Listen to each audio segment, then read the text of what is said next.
In today's video we're going to be doing another update on the post-apocalyptic Pontiac GTO build. As you might have guessed from the intro, we're going to be converting this thing to 4-wheel drive. So to start with, I need a transfer case. Luckily enough, I already have a mould of a transfer case I made ages ago from another kit. This mould is made of green stuff. I'm also going to use green stuff to make the new transfer case.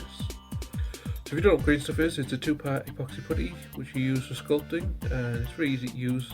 It comes in this blue and yellow tape that you just mix up until you get a consistent green. And then you've got about 90 minutes that you can shape it, and then after that you just leave it to one side for about 24 hours and it'll cure. So to stop it sticking from the mould that I've already made, I'm just using some simple cooking oil. This will just act as a releasing agent so it won't stick to the mould. So about 24 hours later, I just had to pry it from the mould. Now it's very important that you leave some kind of space and tabs at the end so you can kind of dig this thing out. So once it's had time to harden, it's very tricky to get it out of the mould, but eventually I get there. After that, I clean up the two pieces the best I can and then glue them together with some super glue. Once I've trimmed off the excess, I then glue the two pieces together with some super glue.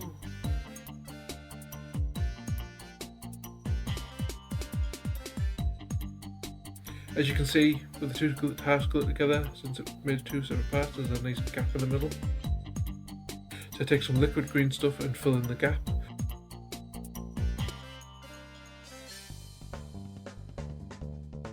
Once this has had time to cure, I then just take a file and just file it all down and make it all nice and smooth. Now it's time to remove the drive shaft as well as the front axle. Regrettably, doing this I accidentally break off the rear axle as well. Following this, I measure and cut some styrene tubing to go over the front axle. I cut this down the middle so the hopes that it'll slot over the original axle that I've already got in place. Unfortunately, whilst I'm trying to figure out how to do this, it doesn't quite go in. So in the end I ended up splitting these into two pieces and gluing the top section on and then the lower section on later. Going back to this piece I took off originally, I only really need the wishbones and the tracking rod part, so I'm just cutting off this bit here, which is obviously the shield for the engine, which I no longer need.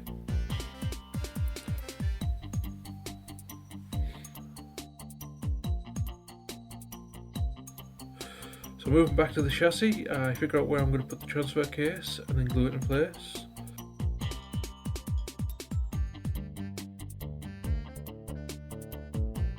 Following this, I measure out and cut some new drive shafts for the front and rear axles.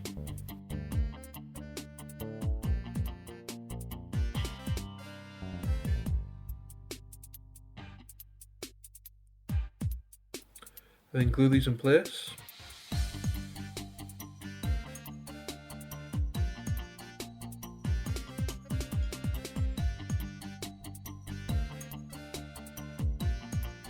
The front axle and the new drive shafts are all in place. I can now make a start on the front diff. So I built this up with some various sizes of styrene tubing, just adding another bigger piece of tube on top of each other to kind of give it the detail I need.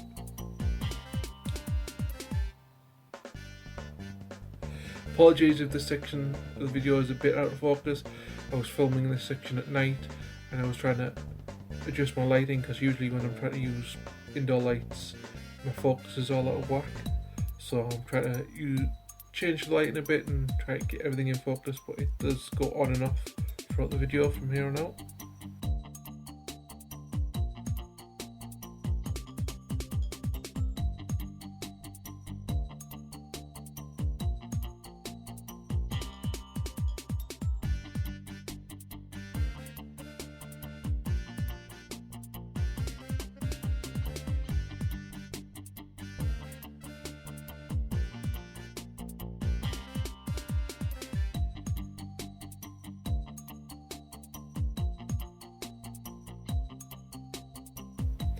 So with the diff bolts, I added the wishbones to the axle.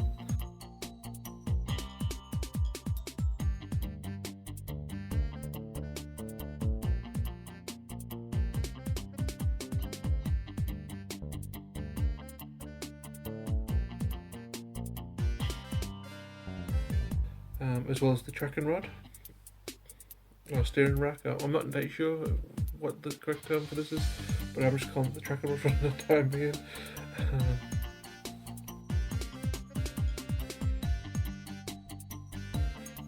And here we have the finished result. You know, it doesn't look the best, but again, I kind of just built the detail up. Once this thing is painted and I've got all the gunk on, and again, you'll probably only see this when the car is sat on its wheels, so you won't really see it all that well.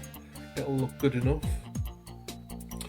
So these are Chemsol Designs 32mm wheels, which I bought just to see how they would scale with some other vehicles, and they work great for 124. They do come as a pack of 4. But these were actually bought for another project that I'm going to be building in the future, but I only needed 2 of them for the front wheels, so I thought I might as well use these ones on this.